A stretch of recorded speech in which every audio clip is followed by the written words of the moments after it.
जय जगद्गुरु श्रील प्रभुपाद जी की जय। वृषभानुसुतादयितानुचरं चरणाश्रित रेणुधरस्तमहं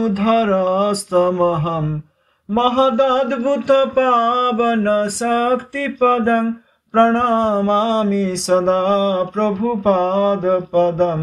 वृषभानुसुतादयितानुचरं चरणाश्रित रेणुधरस्तमहं महदद्भुत पावन शक्तिपदं प्रणमामि सदा प्रभुपाद पदम। जगद्गुरु श्रील भक्ति सिद्धांत सरस्वती गोस्वामी ठाकुर श्रील प्रभुपाद जी की जय। दशमदस्थन आचार्य वृंद की जय। भजनानंदी वैष्णव वृंद की जय। समागत भक्त वृंद की जय। আমরা জগদ্গুরু শিষ্য প্রভুপাদের হরিকথামৃত পড়ছি দ্বিতীয় প্রবাহ। অমঙ্গল আর মঙ্গল যদি এক হয়ে যায় তাহলে অনুভূতি বলে জিনিস থাকে না। অনুভূতি বিরহিত জিনিস পাথর। সুখের অনুভূতি যারা পেয়েছেন তাদের আর পাথর হবার ইচ্ছা হয় না। যারা অজ্ঞানের অনুসরণ করাটাকেই জ্ঞান বলে মনে করেন, আনন্দ পেতে গিয়ে নিরানন্দ সাগরে ডুবে যান, তাদের বুদ্ধির প্রশংসা করা যায় না। শ্রবণ করতে হবে বটে, কিন্তু কি শ্রবণ করতে হবে? স্কুল কলেজে তো আমরা অনেক শ্রবণ করে থাকি, কিন্তু যারা আমাদের কাছে ওই সকল শ্রবণীয় বিষয় কীর্তন করেন তারা কে? তাদের কি ব্যারামটা ভালো হয়েছে? ভ্রম, প্রমাদ, করুণাবট, বিপ্রলিপ্সা, মানবের যেগুলি স্বাভাবিক দোষ আছে, সেই দোষ থাকতে তারা কিরূপে স্বতঃ বা পরতঃ আলোচনা করবেন? যিনি এ সকল দোষ হতে সম্পূর্ণভাবে মুক্ত, তার আশ্রয় ব্যতীত কি প্রকারে আমরা ভ্রমাদি নির্মুক্ত সত্য কথা শ্রবণ করতে পারি? যিনি ভগবৎ পাদ পদ্মের সর্বদা অনুশীলন করেন, তার আনুগত্যময়ী সেবার দ্বারা তিনি যার সেবা করেন তার অনুসন্ধান পাওয়া যেতে পারে, অন্যভাবে পাওয়া যেতে পারে না। জ্ঞানে প্রয়াস মুদপাস্য নমন্ত এব জীবন্তি সম্মুখরিতাং ভবদীয় বার্তাম স্থানে স্থিতাঃ শ্রুতিগতাং তনুবাং মনোভি যে প্রায়শ জিতোপ্যসি তৈস্ত্রীলোক্যাম। আমার ব্যক্তিগত চেষ্টার দ্বারা তর্কপথে জ্ঞান সংগ্রহের চেষ্টা বিপজ্জনক। সেইরূপ জ্ঞান সংগ্রহের আশায় যতদিন আস্থা স্থাপন করি ততদিন সমগ্র জ্ঞান পাই না। বিকৃত জ্ঞান, অসম্যক জ্ঞান বা কখনো কখনো আংশিক জ্ঞান লাভ করে থাকি। আংশিক জ্ঞান সংগ্রহ করতে গিয়ে খানিক জানতে জানতেই আয়ু ফুরিয়ে যায়। আংশিক জ্ঞান সংগ্রহ করতে গিয়ে খানিক জানতে জানতেই আয়ু ফুরিয়ে যাবে। নমস্কারের পন্থাই স্বীকার্য, অর্থাৎ কানটা পাতা। সাধুদিগের মুখকথিত বার্তা যিনি কান পেতে শ্রবণ করেন তাঁরই মঙ্গল হয়। ভবদীয় বার্তা, কৃষ্ণ সম্বন্ধীয় বা কৃষ্ণভক্ত সম্বন্ধীয় কথা যিনি আলোচনা করেন তিনি সাধু। অন্য সব কথা বায়ু রাশিতে বিলীন হয়ে যায়। উহা শত শত বৎসর ধরে উচ্চারণ করিলে কি ফল হইবে? হ্রিয়মানঃ কালনদ্যা কচিত্তরতি কশ্চন। কাল চলে যাচ্ছে, তাতে আয়ুহরণ হয়ে যাচ্ছে। এর মধ্যে কে সিদ্ধি লাভ করবেন? শ্রৌতপন্থী সিদ্ধি লাভ করবেন। বাদের প্রতিবাদ আছে, তর্কের কোনোদিন প্রতিষ্ঠা নাই, কিন্তু শ্রৌতপথ নিত্য সম্প্রতিষ্ঠিত। যিনি সর্বদা 24 ঘন্টার মধ্যে 24 ঘন্টা সর্বেন্দ্রিয়ে হরিকীর্তন করেন তিনি সিদ্ধি লাভ করতে পারবেন। যিনি সর্বদা 24 ঘন্টার মধ্যে 24 ঘন্টা সর্বেন্দ্রিয়ে হরিকীর্তন করেন তিনি সিদ্ধি লাভ করতে পারেন। কীর্তনীয় বিষয়টি কি? নাম, রূপ, গুণ, পরিকর বৈশিষ্ট্য ও লীলা। যদি বাস্তব বস্তুর নাম কীর্তিত হয়, যদি বাস্তব বস্তুর রূপ কীর্তিত হয়, যদি বাস্তব বস্তুর গুণ কীর্তিত হয়, যদি বাস্তব বস্তুর পরিকর বৈশিষ্ট্য কীর্তিত হয়, যদি বাস্তব বস্তুর লীলা কীর্তিত হয়, তাহলেই আমাদের সমস্ত মঙ্গল হবে। আমাদের অহংকার নষ্ট হয়ে যাবে, আমাদের অসহিষ্ণুতা নষ্ট হবে। জড় প্রতিষ্ঠার আশাকে বর্জন করে সমগ্র বহির্মুখ জগতের নিকট পরম অসাধু বলে খ্যাতি লাভ করেও আমরা পরমানন্দ লাভ করতে পারব। জড় প্রতিষ্ঠার আশাকে বর্জন করে, সাধুদের এটা একটা বড় লক্ষণ। জড় প্রতিষ্ঠাকে তারা বর্জন করেন। জড় প্রতিষ্ঠার আশাকে বর্জন করে সমগ্র বহির্মুখ জগতের নিকট পরম অসাধু বলে খ্যাতি লাভ করেও আমরা পরমানন্দ লাভ করতে পারবো। জগৎ কি বললো তাতে কি যায় আসে না। জগৎ তো অনেক বড় সহজিয়াকে বড় বড় সাধু করে দিচ্ছে। প্রভুপাদ বলছেন যে যদি এই নাম রূপ গুণ পরিকর বৈশিষ্ট্য ও লীলা, এই কৃষ্ণের নাম রূপ গুণ পরিকর বৈশিষ্ট্য, কৃষ্ণের লীলা আদি কীর্তিত হন, তাহলেই আমাদের মঙ্গল হবে, আমাদের অহংকারও নষ্ট হয়ে যাবে। আর জড় প্রতিষ্ঠার আশাকে বর্জন করে সমগ্র বহির্মুখ জগতের কাছে তারা অসাধু ও খ্যাত হতে পারেন। কিন্তু তাতেও তার কিছু যায় আসে না সাধুর, কারণ তিনি পরমানন্দ লাভ করেছেন। ভাগবতের ত্রিদণ্ডীর প্রতি বহির্মুখ জগৎ হতে অনেক অত্যাচার হয়েছিল। সত্যের কীর্তনকারী, হরিকথা কীর্তনকারীর প্রতি অত্যাচার করবার জন্য সমগ্র বহির্মুখ জগৎ, এমনকি দেবতাগণ পর্যন্ত প্রস্তুত। যারা সত্যিকার হরিকীর্তন করেন তাদের ওপর কারা অত্যাচার করে? কৃষ্ণ। বহির্মুখ জগৎ, যেখানে মহাবৈষ্ণবের চরণে অপরাধ হচ্ছে, এই যারা অপরাধ করছে তারা কারা? তারা বহির্মুখ জগতের অংশ। প্রভুপাদের কোনো গণের প্রতি অবমাননা করছে, তারা কারা? তারা বহির্মুখ জগতের অংশ। তারা বহির্মুখী, যেখানেই থাকুক, গায়ে যাই পরে থাকুক, হাতে যাই ধরে থাকুক, গলায় যাই জড়িয়ে থাকুক, আর কপালে যেরকমই তিলক সেবা করুক, আর যত ভালো ভালো কথাই বলুক। আর একদিন আমরা ঠাকুর মহাশয় শিক্ষায় পড়লাম না, এরকম হাতে জপমালা থাকবে, গলায় কণ্ঠী, তিলক সেবা, ভালো ভালো কথা বলবে, সবসময়ই ভালো ভালো কথা বলবে, তারাও বহির্মুখ। এই বহির্মুখ লোক কি করে চেনা যাবে? প্রথম হচ্ছে নামাপরাধের প্রথম সাধু নিন্দা। তারা সাধু নিন্দা করবে, তারা বহির্মুখ জগতের লোক, তারা বহির্মুখী। এই ভাগবতের প্রতি অত্যাচার কারা করে? বহির্মুখী। আমার গুরু মহারাজ ছিলেন ত্রিনাথবী সুনীচ। যে কোনো গুরু মহারাজের অপকটের পর বিভিন্ন জায়গায় অনেক মঠে একবার দর্শন করতে গেছিলাম, তখন সব মহাবৈষ্ণবরা প্রকট ছিলেন, এখনো আছেন। তখন যেসব মহাবৈষ্ণবরা প্রকট ছিলেন, বিভিন্ন মঠের আচার্য, সেক্রেটারি, তাদের সঙ্গে দেখা করেছিলাম। আর একজন ভক্তের সঙ্গে গেছিলাম। তারা প্রত্যেকে গুরু মহারাজকে ত্রিনাথবী সুনীচ এবং তররূপে সহিষ্ণু, অমানী, মানদ এবং সর্বদা কীর্তনকারী, এই তৃতীয় এইভাবে দেখেছেন। মহাপ্রভুর শিক্ষাষ্টকের তৃতীয় শ্লোকের মূর্ত প্রতীক বলে একদম জীবন্ত একজন ব্যক্তিত্ব, যিনি মহাপ্রভুর তৃতীয় শ্লোকের রূপ ধারণ করে এসেছেন। এই কথা সব গৌড়ীয় মঠে মঠে গিয়ে শুনেছিলাম। এখনো পরম বৈষ্ণব যারা, তাদের কাছে শুনতে চাই। আর দেখেছি গুরু মহারাজের প্রতি কনস্ট্যান্ট সর্বদা অপরাধ করে যাচ্ছে। কারা তারা? তারা বহির্মুখী, তারা ভক্ত নয়, তারা বহির্মুখী। কারণ প্রভুপাদে এইরকম একজন গণ, বা এইরকম গুরু মহারাজের মতো প্রভুপাদের আর যে কোনো গণ, তাদের প্রতি কোনোভাবে যারা অবমাননা করেন, তারা বহির্মুখ জগতের লোক, তারা সাধারণ মানুষ, তারা কলি দ্বারা প্রভাবিত। তারা কি করে? তারা এই পরম ভাগবতের প্রতি অত্যাচার করে। ভাগবতের ত্রিদণ্ডীর প্রতি বহির্মুখ জগৎ হতে অনেক অত্যাচার হয়েছিল শ্রীমদ্ ভাগবতের আখ্যান অনুসারে। সত্যের কীর্তনকারী, হরিকথা কীর্তনকারীর প্রতি অত্যাচার করবার জন্য সমগ্র বহির্মুখ জগৎ, শুধু এই পৃথিবীর বহির্মুখেরা নয়, এমনকি দেবতাগণ পর্যন্ত প্রস্তুত। সত্যিকার কীর্তনকারী অনেকে আবার দেবদেবী পূজা করেন। অনেক দেবদেবী তারা এই সত্যের কথা কীর্তনকারী, হরিকথা কীর্তনকারীর প্রতি অত্যাচার করতে উন্মুখ হয়ে আছে। এই পৃথিবীতে যেমন বহির্মুখ লোকেরা করে, সেরকম অনেক দেবতাও করে। ত্রিদণ্ডী জগতের বহির্মুখ সমাজের কথায় কর্ণপাত না করে আপন মনে হরিকীর্তন করতে করতে ভূমণ্ডলে বিচরণ করেছিলেন।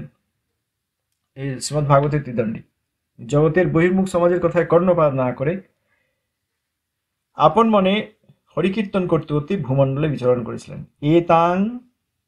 এতাং সমস্থায় পরাত্মনিষ্ঠামধ্যাসীতাং পূর্বত ময়ীর্ম হর্ষিভিঃ অহং তরিষ্যামি দুরন্ত পারং তম মুকুন্দাঙ্ঘ্রি নিষেবয়ৈব। কৃষ্ণ যখন সর্বধর্মান পরিত্যজ্য মামেকং শরণং ব্রজ বললেন, তখন বহির্মুখ লোক কৃষ্ণচন্দ্রকে প্রকৃতি প্রসূত প্রাণী বিশেষ মনে করে বললেন, কৃষ্ণচন্দ্র নিজের পূজার কথা নিজে বলছেন, কৃষ্ণ কিরূপ আত্মসুখপর। সেই জন্য সেই কৃষ্ণচন্দ্রই জীবের মঙ্গলের জন্য গুরুর পোশাকে উপস্থিত হলেন। তার উপদেশ ও আচরণ হলো, কৃষ্ণকে ভজন করো, কৃষ্ণের কীর্তন করো। বোকা লোকেরা মনে করলে একজন সাধক জীব এসে উপস্থিত হয়েছেন। বুদ্ধিমানেরা উপলব্ধি করলেন কৃষ্ণ বড় চতুর, শঠ, তাই ভোল বদলেছেন, আশ্রয় জাতীয় আবরণ পড়েছেন, তাকে তারা চিনে ফেললেন। আর আমার মতো লোক মনে করলে একজন আচার্য, একজন ধর্মপ্রচারক উপস্থিত হয়েছেন, তিনি সমাজ বিপ্লব সাধন করছেন। হিন্দুর ধর্ম ভাঙিল নিমাই, কৃষ্ণের কীর্তন করে নিজ বারবার, সেই পাপের নবদ্বীপ হইবে উজাড়। যদি আমাদের এমন সৌভাগ্য হয় যে আমরা ভগবত ভক্তের সঙ্গ পাই, তাহলে সেই সুযোগ করিয়ে দেওয়ার একমাত্র মালিক কৃষ্ণচন্দ্র। গুরুর হাত দিয়ে তিনি বরাভয়প্রদ ব্যাপারটাকে প্রদান করেন। যাদের কপালের জোর আছে তারা এই সুবিধাটা পান। যিনি যেরূপভাবে শরণাগত হন, তার নিকট তদুপযোগী গুরুপাদ পদ্ম উপস্থিত হন। আমাদের কপাল বড় মন্দ ছিল, জাগতিক লেখাপড়া শিখে উঠতে পারি নাই, জাগতিক কোনো সহায় সম্বলে আস্থা স্থাপন করতে পারি নাই। এমন ব্যক্তিকে ভগবান দয়া করেছেন, গুরুপাদ পদ্মের সম্মুখীন করে দিয়েছেন। ভগবান শব্দের অর্থ আলোচনা করতে গিয়ে গল্পের মতো স্কুলে পড়েছিলাম, ঐশ্বর্যস্য সমগ্রস্য বীর্যস্য যশস্য জ্ঞান বৈরাগ্যয়শ্চৈব ইয়ন্নাং ভগ ইতিঙ্গনা। বৈরাগ্য বলে কথাটা গল্পের মতো শুনেছিলাম। বৈরাগ্য শতক, শান্তি শতক, মোহমুদ্গর প্রভৃতিতে বৈরাগ্যের উপদেশ পাঠ করেছিলাম। কিন্তু যখন দয়াময় কৃষ্ণ ও দয়াময় কৃষ্ণ উভয়েরই দয়া হলো, তখন ভগবানের বৈরাগ্য ব্যাপার শ্রী রূপ ধারণ করে উপস্থিত হলেন। মানুষের আকারে এরূপ বৈরাগ্য হয় না, কিন্তু আমরা তো সাক্ষাৎভাবে দেখতে পেয়েছি। তথাপি আমি যে তিমিরে সে তিমিরে। শরীরটা বাধা দিচ্ছে, 24 ঘন্টা গুরুপাদ পদ্মে সেবা করতে পারছি না। যে বৈরাগ্যের আদর্শ মূর্তি দেখেছি তা মোহমুদ্গরের বৈরাগ্য মাত্র নয়, ফল্গু বৈরাগ্য নয়, সে বৈরাগ্য মহাভাবময়, কৃষ্ণ সেবার পরাকাষ্ঠাময়। কেবল কনক কামিনীতে বৈরাগ্য নয়, প্রতিষ্ঠায় পর্যন্ত যার বৈরাগ্য, এরূপ পুরুষ আমার আরাধ্য হন। একটি শিষ্য যিনি করেন না, এমন শ্রী গুরুপাদ পদ্ম আকাঙ্ক্ষা করে তার নিকট গিয়ে উপস্থিত হলাম এবং তার কাছে কৃপা ভিক্ষা করলাম। তিনি বললেন, আমি একটি শিষ্য করেছিলাম, সে প্রতারণা করে চলে গেছে, আমি আর শিষ্য করব না।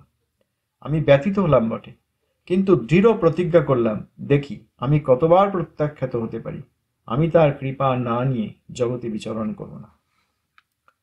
প্রভুপাদ বলছেন, বাবাজি মহাশ্রম। সেই গুরুপাদ পদ্মের নিকট যখন উপস্থিত হলাম, তখন তাঁর কৃপায় জানতে পারলাম, আমি যাকে সর্বোত্তম আদর্শ বলে মনে করি, শ্রেষ্ঠ জীবন মনে করি, সেই আদর্শ তাঁর কাছে, তাঁর নিকট সর্বাপেক্ষা অধম। জগতের সকল লোকের সহিত আমার আদর্শের মিল ছিল না, কিন্তু আমার শ্রী গুরুপাদ পদ্ম একটি অলৌকিক বিচার দেখিয়ে দিলেন। পূর্বে নেতি নীতি বিচার পর নির্বিশেষবাদীর অনেক গ্রন্থ আলোচনা করেছিলাম, তার বাস্তব উদাহরণ পেয়ে গেলাম। শ্রী গুরুপাদ পদ্ম আমাকে জানালেন, তুমি যে আদর্শের অনুসন্ধান করছো সেই আদর্শ তোমার নহে। আমি মনে করেছিলাম আমার গুরুপাদ পদ্মে অদ্বিতীয় বৈরাগ্য আছে বটে, কিন্তু তার পাণ্ডিত্য কিছু কম আছে। তিনি পুঁথিপত্রের বিদ্যার অহংকারকে চূর্ণ করে দিয়েছিলেন তার কৃপামুদ্গরের দ্বারা। তিনি জানিয়েছিলেন, তোমার সর্বাপেক্ষা শ্রেষ্ঠ আদর্শ প্রকৃতপক্ষে সর্বাপেক্ষা নিকৃষ্ট। যখন তার এই বাণী কর্ণে প্রবেশ করেছিল, যখন তার কৃপা পেয়েছিলাম, তখন আমার ক্ষুদ্র মস্তিষ্কে সেই দিব্যজ্ঞান ধারণ করবার ক্ষমতা ছিল না। এত বড় কথাটা তিনি আমার মতো বোকা সবজান্তাকে শুনবার সুযোগ দিয়েছিলেন। প্রভুপাদ এখানে দিনহীন হয়ে বলছেন আমাদের শিক্ষার জন্য। এক সময়ে বাংলাদেশের একজন প্রধান ভূম্যধিকারী আমি কার আশ্রিত অনুসন্ধান করে আমার গুরুপাদ পদ্মের সর্বশ্রেষ্ঠত্ব জেনে আমার প্রভুকে ভূম্যধিকারী মহাশয়ের প্রাসাদে তার ভক্তগোষ্ঠীর মধ্যে নিয়ে যাওয়ার জন্য উপস্থিত হয়েছিলেন। বৈষ্ণব ভূপতির সদৈন্য কাতর প্রার্থনা শুনে আমার গুরুপাদ পদ্ম উক্ত ভূপতিকে বললেন যে আমি যদি আপনার প্রাসাদে গমন করি তাহলে হয়তো সেখানে আমার থেকে যাওয়ার ইচ্ছা হবে এবং আপনার লোকজন আমাকে আপনার সম্পত্তির ভাগীদার মনে করে আমার প্রতি মামলা মোকদ্দমা জুড়ে দিবেন। আমার মামলা মোকদ্দমা করবার সামর্থ্য নাই, সুতরাং আপনি এই শ্রীধামের গঙ্গাপুলিনে আমার নিকট বাস করে নিশ্চিন্তে হরিভজন করুন। আমি আপনার জন্য একটি গাড়ির ছই নির্মাণ করে দিব এবং ভিক্ষা করে আপনার গ্রাসাচ্ছাদন নির্বাহ করাবো। আর আপনি আপনার সমস্ত বিষয় সম্পত্তি গোমস্তাগণের হাতে অর্পণ করে বিষয় হতে নিবৃত্ত হলে বৈষ্ণব হতে পারবেন। তখন আমি বৈষ্ণবের প্রাঙ্গণে নিমন্ত্রিত হয়ে আবদ্ধ থাকব। যদি আমি আজ আপনার নিমন্ত্রণ স্বীকার করে এই অপ্রাকৃত গৌড়ধাম হতে আপনার প্রাসাদে গিয়ে বাস করি, তাহলে কিছুদিনের মধ্যেই রাজার স্বভাব লাভ করে বিপুল ভূমি ও বিষয় সংগ্রহের জন্য আমাকে ব্যস্ত হতে হবে। তাতে ফল হবে যে কিছুদিনের মধ্যে আমার কৃষ্ণ ভজনের অভিলাষ বিষয় সংগ্রহের পিপাসায় পর্যবসিত হয়ে আমি রাজার হিংসার পাত্ররূপে পরিগণিত হব। পক্ষান্তরে যদি আপনি আমার কুটিরের পাশে অপর কুটির স্থাপন করে ভজন করেন এবং মাধুকরী গ্রহণ করে জীবনযাত্রা নির্বাহ করেন, তাহলে কোনোদিন আমরা প্রণয়চ্যুত হয়ে হিংসায় প্রবৃত্ত হব না। যদি আপনার ন্যায় বৈষ্ণব বন্ধু মহারাজ আমার প্রতি কোনো কৃপা প্রদর্শন করতে ইচ্ছা করেন, তাহলে আমার ন্যায় জীবন অবলম্বন করে হরিভজন করুন। তাহলেই আমাকে কৃপা করা হবে, আমার সঙ্গে আপনার আন্তরিক বন্ধুত্ব হবে। আমার গুরুপাদ পদ্মের এইরূপ পরামর্শ শ্রবণ করে বৈষ্ণব রাজেন্দ্র স্তম্ভিত হলেন। যাহাদিওকে তিনি বৈষ্ণব বলে পোষণ করেন, তাহাদিগের চরিত্র ও এই মহাত্মার চরিত্রের মধ্যে পার্থক্য উপলব্ধি করলেন। রাজার আশ্রিত ব্যক্তিগণ তার রুচির অনুকূল বাক্য বলে কিছু জাগতিক লাভ অর্জনে ব্যস্ত, আর আমার শ্রী গুরুপাদ পদ্ম রাজার রুচির বিপরীত কথা বলেও ভূপতির প্রকৃত মঙ্গল বিধানে ব্যস্ত। আমার গুরুদেব সম্পূর্ণ নিরপেক্ষ, জগতে কাহারও নিকট কোনো কৃপা প্রার্থী নন। সকলে নিষ্কপটে হরিভজন করুন, এই তাঁর ইচ্ছা, এই তাঁর শুভেচ্ছা। কৃষ্ণেন্দ্রীয় তর্পণে নিযুক্ত করাকেই তিনি সর্বাপেক্ষা অধিক দয়ার কার্য জানেন। বিষয়ে রুচি বা কাহারও আত্মেন্দ্রিয় তর্পণ যজ্ঞে বাতাস দেওয়াকে তিনি কৃপা জানবার পরিবর্তে ভীষণ হিংসা জ্ঞান করেন। আমার শ্রী গুরুদেব নদিয়া শহরের গঙ্গার তটের বিভিন্ন স্থানে পাগলের ন্যায় পড়ে থাকতেন। তিনি পাক করে খাওয়া, কোনো বিষয়ীর ভোজ্যদ্রব্য গ্রহণ করা, বিষয়ী ঠাকুর বাড়িতে খাওয়া প্রভৃতিকে সর্বতভাবে পরিহার করেছিলেন। কখনো কাঁচা চাল জলে ভিজিয়ে খেয়ে থাকতেন, কখনো পাক খেয়ে থাকতেন, অধিকাংশ সময়ই নগ্ন থাকতেন। কখনো কখনো শ্মশানে সৎকারার্থ আনিত মৃতের পরিত্যক্ত বসন সংগ্রহ করে তদ্বারা অঙ্গ আবৃত করতেন। তার কাছে প্রচুর খাদ্যদ্রব্য আসত। অনেক গৃহস্থ বৈষ্ণব ধনাঢ্য ব্যক্তি আমার প্রভুকে অনেক টাকা, মূল্যবান শাল প্রভৃতি বস্ত্র দিতেন। টাকা পেয়ে কাপড়ের 2-5টি গ্রন্থি দিয়ে নানা স্থানে রেখেও অর্থের জন্য ব্যতিব্যস্ততা দেখাতেন। মূঢ় অর্থপ্রিয় ব্যক্তিগণ মনে করতেন যে তার অর্থে প্রচুর লোভ আছে। কেউ তাকে মূল্যবান বস্ত্র দিলে তিনি দাতাকে বিশেষ প্রশংসা করতেন এবং সেরূপ বস্ত্রের অকিঞ্চিতকরতা জানিয়ে দিতেন। তিনি বলতেন, আমি তো বৈষ্ণব হতে পারলাম না। যে সকল লোক এ সকল জিনিস দিয়ে গেছেন তারা বৈষ্ণবের ব্যবহারের জন্যই দিয়েছেন, সুতরাং বৈষ্ণবেরই উহা গ্রহণ করবার যোগ্যতা। এ বলে তিনি অনেক সময় বনমালী রায় মশায়ের নিকট ওই সকল টাকা পয়সা পাঠিয়ে দিতেন এবং তার নিকট চিঠি লিখে জানতেন তিনি ওই সকল জিনিসকে বৈষ্ণবের সেবায় লাগিয়েছেন কিনা। বনমালী রায় মশাই তখন শ্রী বৃন্দাবনে বৈষ্ণব সেবায় তৎপর ছিলেন। আচ্ছা, আজ এই পর্যন্ত থাক, সময় প্রায় হয়ে এসছে। আপনাদের চরণে দণ্ডবত প্রণাম।